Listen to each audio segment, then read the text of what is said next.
You need to watch this if you struggle with surviving in extreme environments, because the Vikings mastered it centuries ago. But before we dive in, don't forget to hit that subscribe button, tap the notification bell, like and share this video to support the channel. When archaeologists unearthed Viking settlements in Greenland and Iceland, they expected little more than scattered stones. Instead, they found the remarkably preserved foundations of longhouses, evidence of a building tradition that thrived in some of the world's harshest climates. These weren't crude shelters, but sophisticated, resilient homes engineered to withstand centuries of freezing winds and snow. The Norse settlers, armed with only simple tools and inherited wisdom, developed a style of architecture perfectly attuned to their environment. Their homes were warm, dry and stable, built entirely from local turf, stone and timber. These discoveries challenged the stereotype of Vikings as mere raiders, revealing them as resourceful pioneers deeply connected to nature. The Norse longhouse stands as a testament to ancient Arctic engineering, its lessons still relevant today. The North Atlantic is a land of brutal cold, relentless wind and blinding blizzards. For much of the year, the ground is frozen solid, and firewood is scarce. Any home here must trap warmth, withstand fierce winds, and survive the freeze-thaw cycles that destroy lesser buildings. The short Arctic summer brings its own challenge. Melting snow turns the land into a bog, threatening to rot anything not built to manage moisture. Many later settlers failed, importing building styles unsuited to the Arctic. Thin walls, rigid frames, and poor insulation.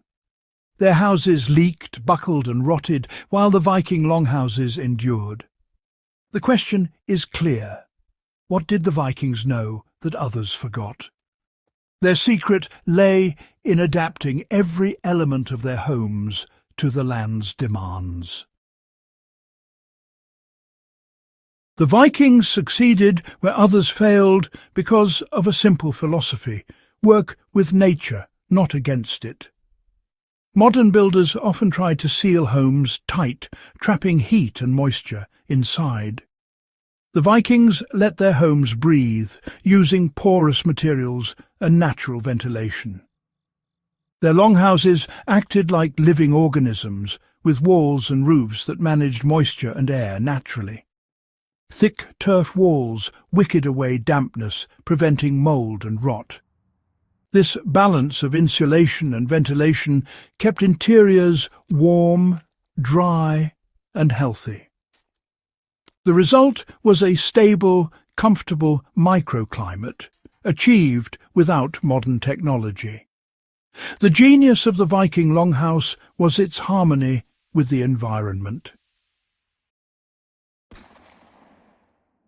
The defining feature of the Viking longhouse was its massive turf walls. Vikings cut dense, root-bound peat into blocks, stacking them in double walls with a loose-fill core for insulation. These walls, over 2 meters thick, trapped heat and flexed with the shifting ground, resisting cracks and collapse. The herringbone pattern distributed stress, while the turf's fibrous structure held everything together. Turf walls absorbed interior moisture, slowly releasing it outside, keeping the living space dry. This natural system provided insulation, flexibility and dehumidification in one. No manufactured materials were needed, just earth, roots and practical wisdom. The turf wall was a dynamic, multifunctional solution to Arctic survival.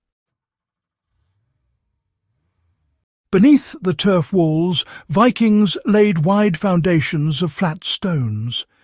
These shallow stone bases distributed weight, prevented sinking and kept moisture from rotting the turf. The stones also absorbed heat from the sun and hearth, slowly releasing it to warm the house. This passive thermal battery reduced the need for constant fuel. By elevating turf walls on stone, the Vikings solved the problems of rot and instability. Their homes were anchored, resilient, and built to last. The Viking roof was a marvel of layered engineering. A sturdy timber frame supported birch-bark sheets for waterproofing, topped with a thick layer of turf. The turf's weight anchored the house against fierce winds and insulated it year-round. In winter, snow added another layer of protection. In summer, the living roof blended into the landscape. A central smoke hole above the hearth allowed smoke to escape and fresh air to circulate. This simple ventilation system kept the air clean and the structure dry. The roof, like the walls, was both shelter and living system. Every layer served a purpose: insulation, stability, and breathability. Later, Arctic settlers brought rigid timber-framed houses, designs that failed spectacularly in the north. Thin walls and sealed interiors led to cold, damp, and rot. The Vikings, by contrast, built semi-subterranean homes with thick, porous turf and heavy, anchored roofs. Every element was a response to the Arctic's challenges: insulation, moisture control, and wind resistance. The Vikings let the land shape their architecture, not the other way around. Their success was rooted in knowledge, not technology. With only earth, stone, and simple tools, they built homes that lasted centuries. True engineering genius lies in understanding and harmonizing with nature.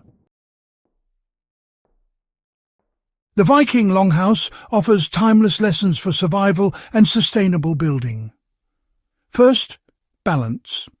The best shelters combine insulation, ventilation, strength, and flexibility.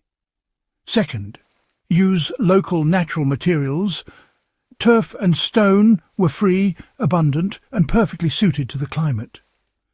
Third, let buildings breathe. Permeable layers and natural ventilation prevent damp and mould. Finally, observe and adapt. The Norse learned from the land, evolving their designs with each challenge. The most resilient shelters grow from their environment, not in spite of it. The Viking longhouse is more than history. It's a blueprint for thriving in any harsh world. Its wisdom endures, waiting to be rediscovered.